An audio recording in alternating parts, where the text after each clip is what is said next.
అది చూడండి మొదలు హనుమంతుడు తీసుకొస్తున్నాడండి. అది విశేషం ఇక్కడ.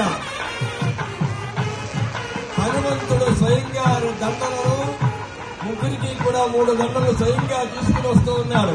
ఎంత అందం,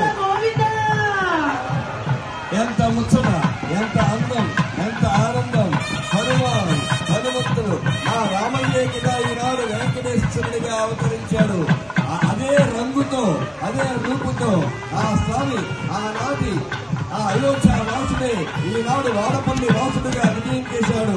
వారికి నేను స్వయంగా దండలు పట్టుకొచ్చిద్దామని ఇదిగో ముగ్గురికి 3 దండలు సమర్పించాడు స్వామి. అందరూ కూడా గట్టిగా చెప్పండి, ఆంజనేయ వరద గోవిందా. ఎంత ఉంది, ఎంత ముచ్చటగా ఉందండి, చాలా చాలా బాగుంది.